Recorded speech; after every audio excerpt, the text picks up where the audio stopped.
Hello, everyone, and welcome back to the Mystery Theory. Today, it will be a soft spoken case because I uploaded a whispered on Wednesday. So this week, that's the way that it worked out. And I am very excited to share with you today's case that is part of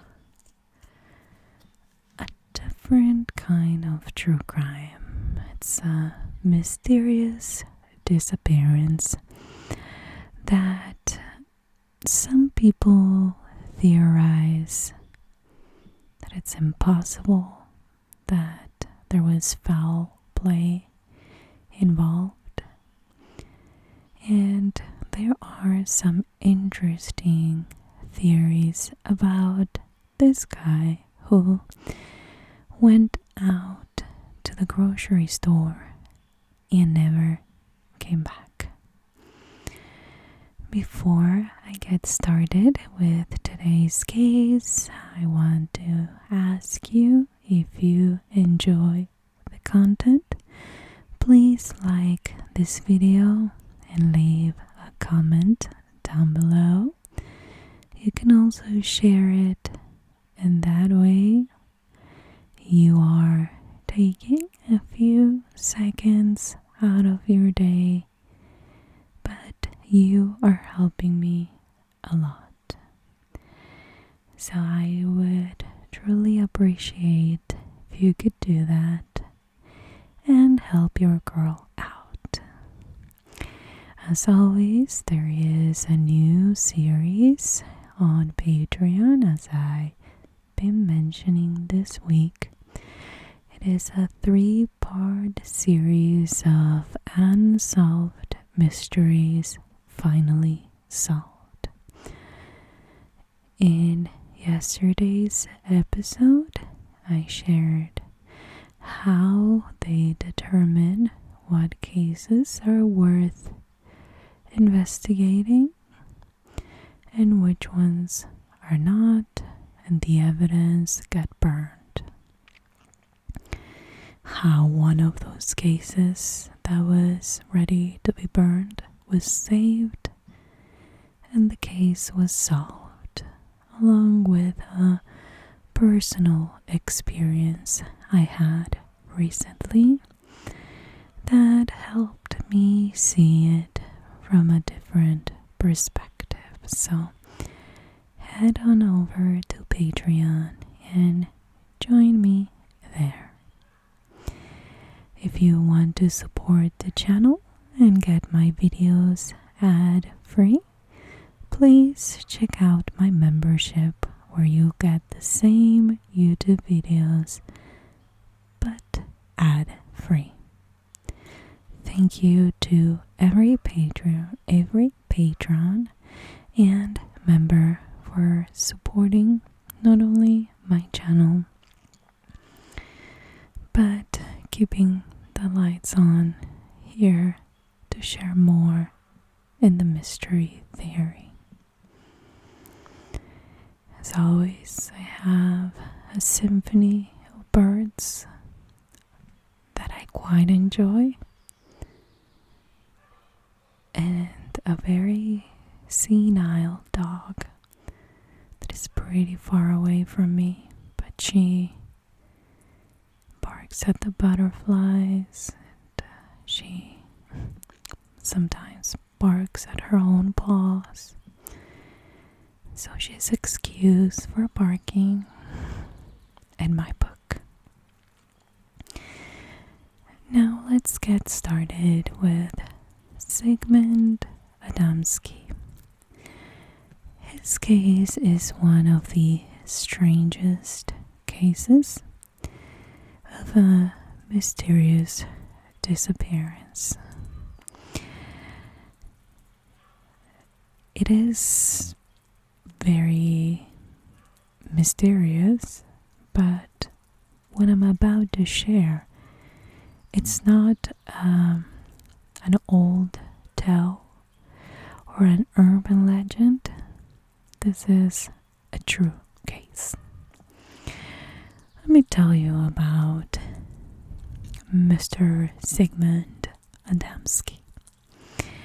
He was a hard-working Polish immigrant who lived a quiet life in West Yorkshire, England. He was working at the local coal mine, and he would support his wife, Lottie, and their children. On June 6, 1980, he had the day off, and in the afternoon, they noticed they needed a couple more ingredients for dinner, including potatoes. The store was just down the street, so done this before, went to the store, come back within a few minutes. But this time didn't work. He wouldn't come back. Now, several hours went by, and back in the 80s, there was no easy way to communicate as we have today with cell phones. So his wife waited and waited, but there was no sign of Sigmund. By the next morning, his worried wife was just thinking about every possibility, like why would he ditch dinner and pull an all-nighter, maybe at a local pub?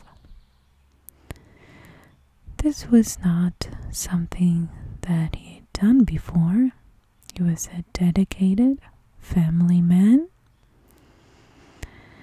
and he was scheduled to attend his goddaughter's wedding the very next day.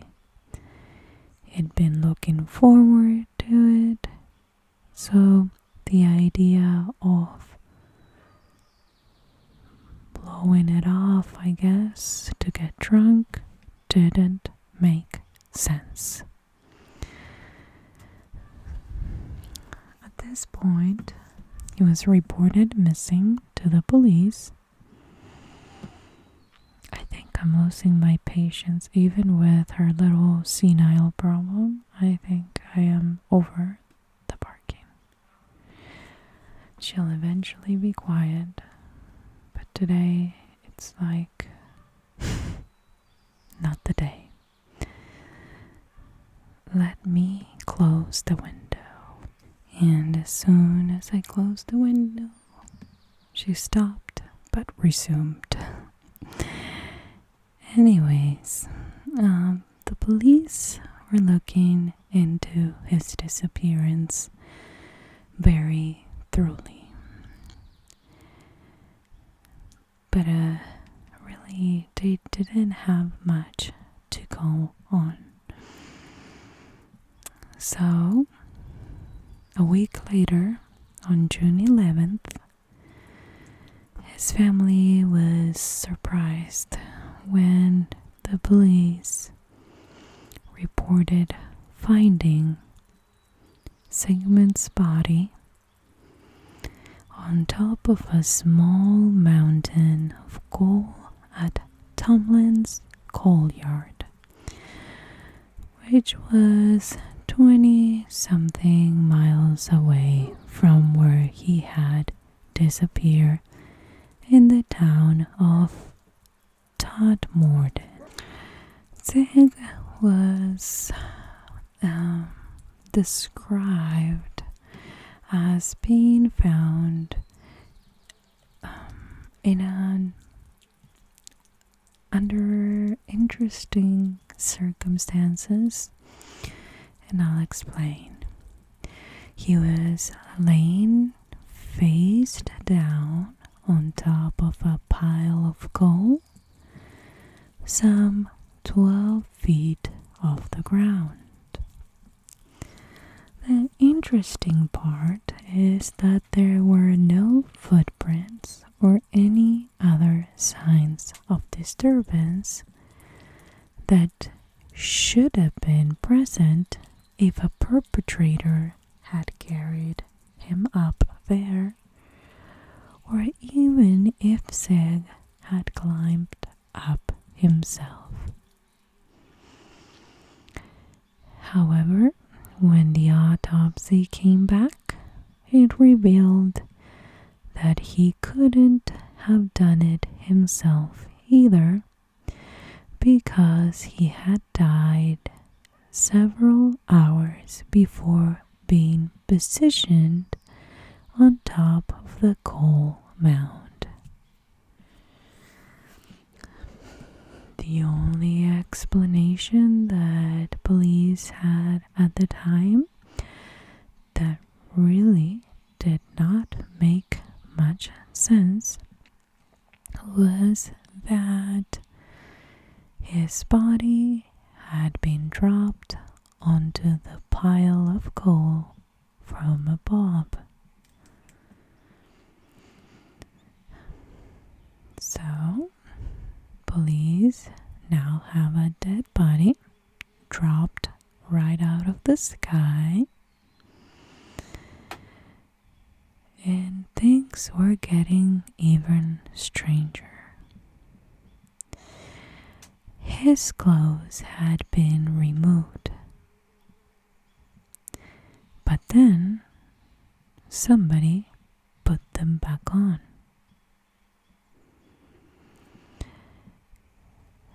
The other interesting part is that whoever dressed him had very limited understanding of how to dress.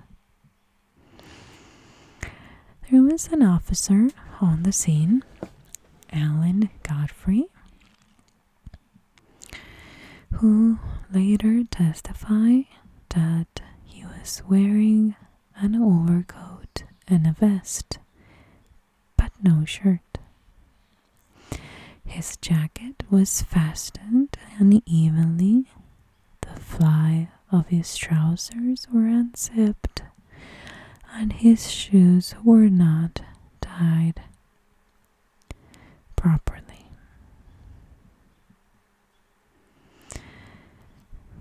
He even mentioned that whoever dressed him had no idea how to dress either themselves or somebody else. But what really struck detectives more than anything else was the look on Sid's face.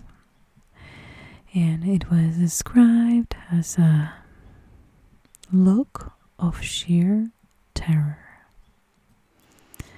So whatever he experienced the last few moments of his life had absolutely scared him to death. In fact, it literally scared him to death, because he died of a heart attack, most likely brought on by severe fright. That's what was in the autopsy. So, you mean to tell me that this guy who went to the grocery store to buy potatoes for dinner down the road saw something that horrified him enough to kill him.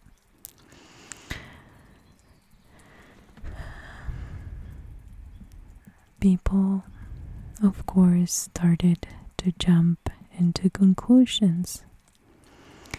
These were clearly aliens.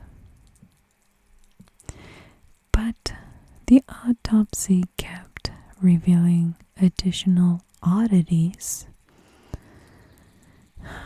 like he had some strange burns,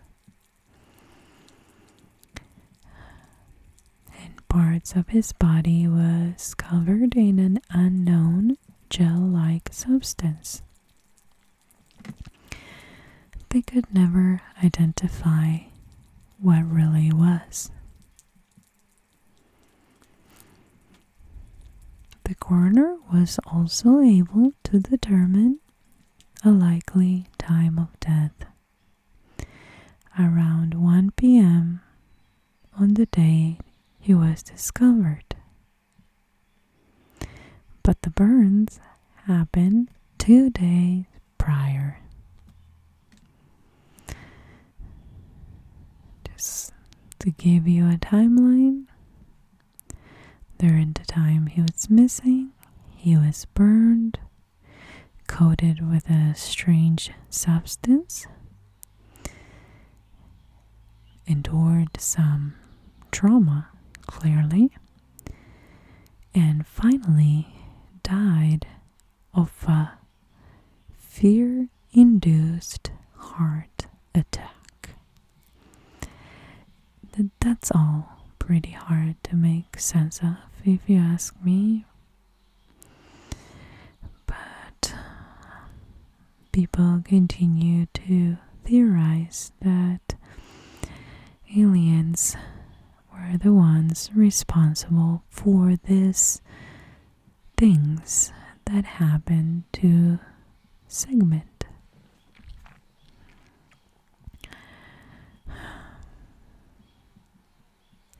They believed that he was abducted to be tested on. But even if you are not a believer, you probably can agree with me that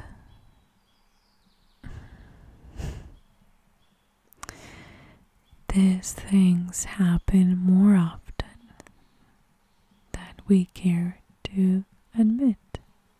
Like, we know that strange disappearances happen all the time. Some of them, they're caught on camera. I've covered a few cases like that. Some others, they're going into a national forest. Some other ones just vanish on the way somewhere.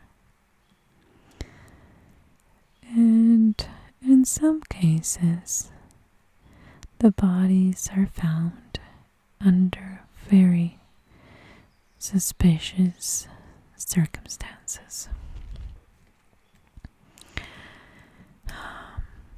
We know about Travis Walton, who stated in a book, I think, that he was accidentally killed by aliens who took him aboard their craft.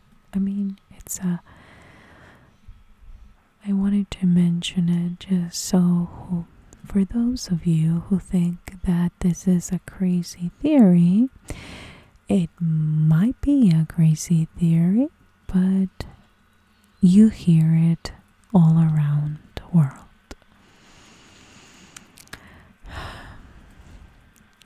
Let me remind you or tell you about what happened to Sigmund. It is not rare. Travis Walton's crew of loggers were cutting trees in a national forest when they supposedly stumbled upon a a UFO hovering in a clearing. Walton, the daredevil of the bunch, ran over to get a closer look. According to the 5 men who witnessed it, the craft then lurched as if startled and shot out a blue laser beam that struck Walton in the chest. When they saw him on the ground, they panicked. They got into the truck and fled the scene, leaving their quote-unquote buddy thinking that he was dead. Our friend Walton woke up moments later to find himself surrounded by strange beings. He thought in the beginning that they were doctors checking his vital signs, but now he believes that that blue light was some kind of a defensive weapon that he tripped off by approaching the craft. He actually believes that the laser beam killed him, stopping his heart, and then he believes that he was taken in to the aircraft to revive him.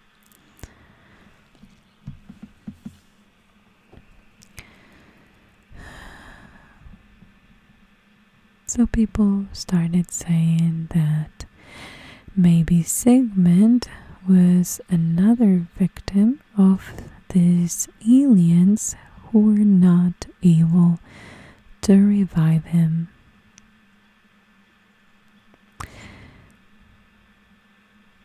Now, if we leave aside the supernatural or the alien theory, the facts are very, very weird. His body being deposited on the coal mound on broad daylight shortly after lunchtime. No footprints. So a human, it's not likely to do this so perfectly.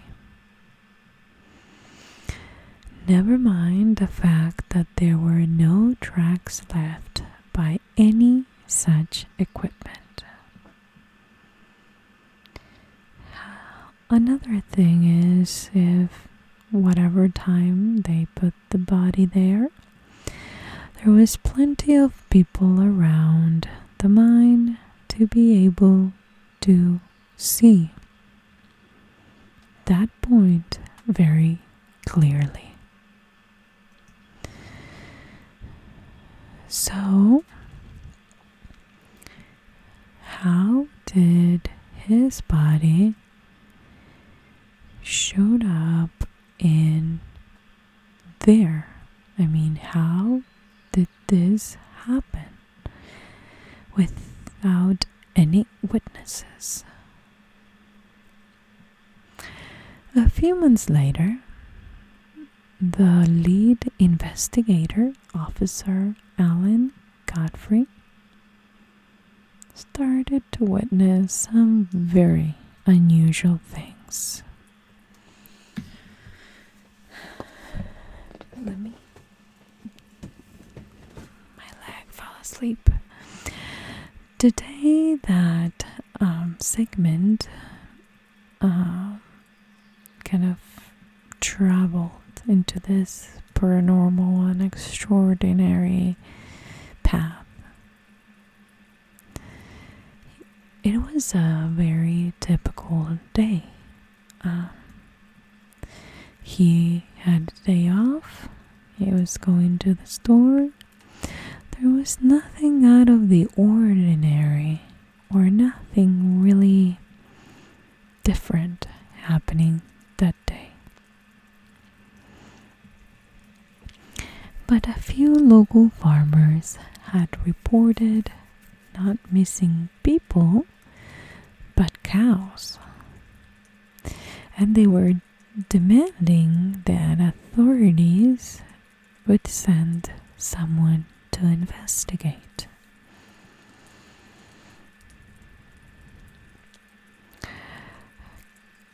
Godfrey was assigned this less than glamorous mission. At first, he figured that the cows had probably just wandered off, or that it was some kind of a small, stealing operation. So he started patrolling the back roads in hopes to find the cattle. But he found something different. An overturned bus on the side of the road. So he slowed down to take a closer look to see if they needed help, but he was in shock. This was some kind of flying craft that was floating just a few feet off the ground. He grabbed his radio to report this UFO to headquarters, but the radio was dead. So this craft was somehow interfering with the signal.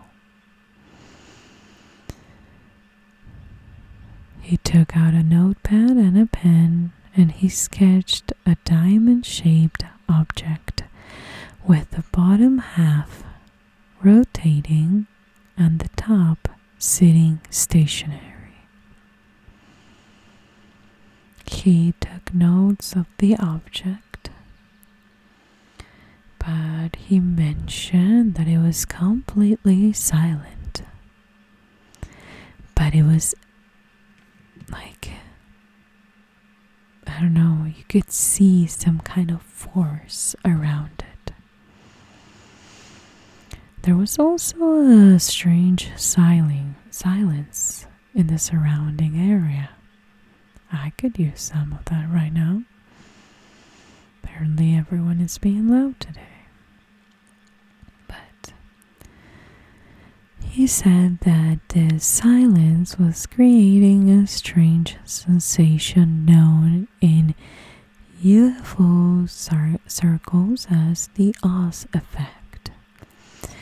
That means that when all activity in the immediate vicinity of a UFO seems to cease, meaning no birds chirping, no dogs barking, no bugs buzzing, just utter silence. Should probably go somewhere like that. But then Officer Godfrey experienced another common UFO-related phenomenon. Missing in time. 1 minute he was sitting in his parked police cruiser looking right at the spinning object, and the next thing he knew he was driving down the road some 90 feet away. How he lost consciousness, he was not sure, but he spun his car around to drive back to the UFO. But it wasn't there anymore. He noticed that the grass that was underneath this UFO was super dry, and the rest of the field was wet.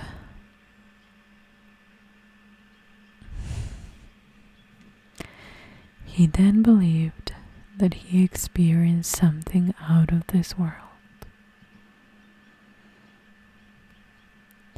And after that, he started to believe that maybe something happened to Sigmund that was literally out of this world. Of course, there is no proof that what he says he saw, he actually did. There's actually not a connection to the death and disappearance of Sigmund.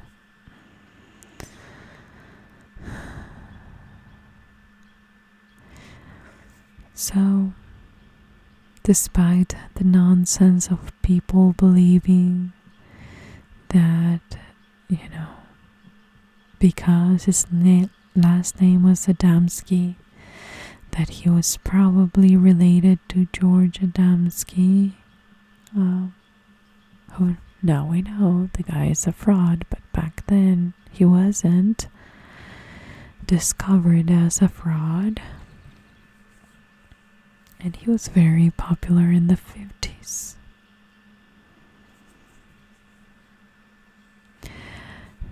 Anyways, perhaps they were trying to find a connection in something that was really unexplainable.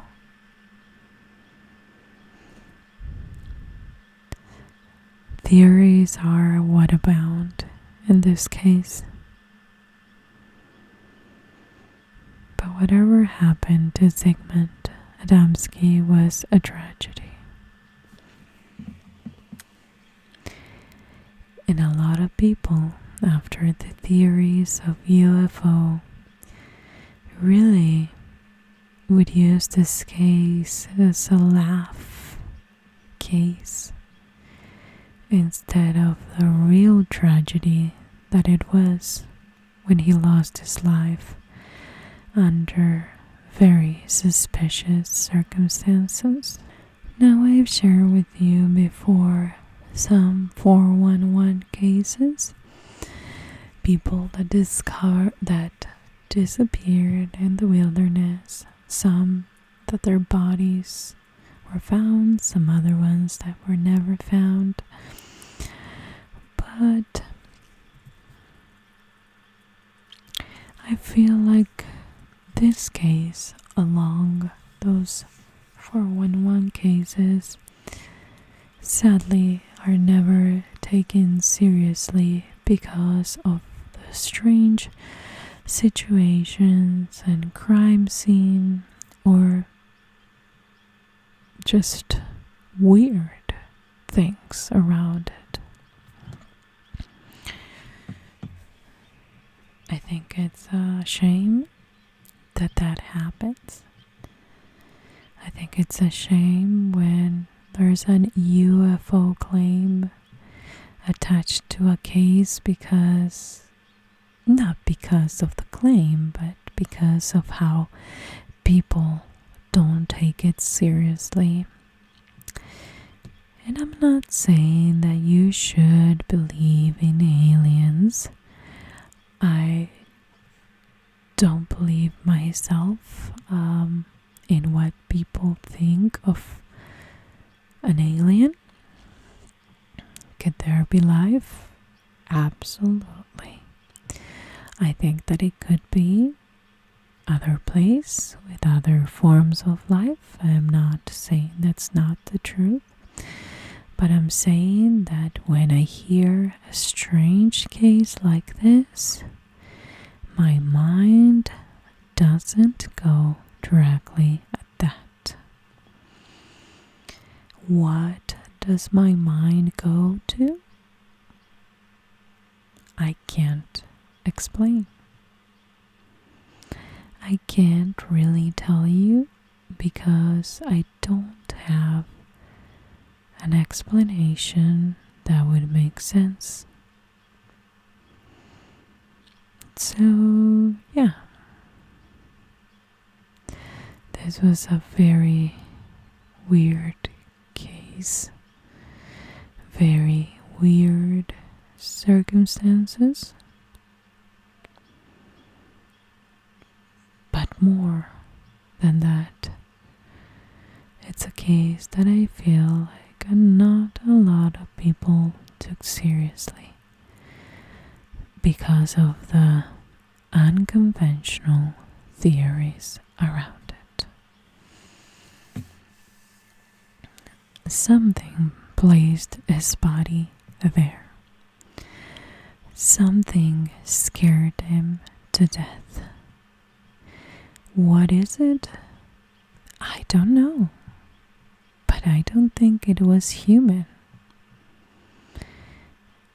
I don't think it was Bigfoot because I don't really believe. I don't, say he doesn't exist, but I'm saying in my head, my brain does not go there. It doesn't go towards an alien abduction. So what supernatural being, thing, whatever you want to call it, is powerful enough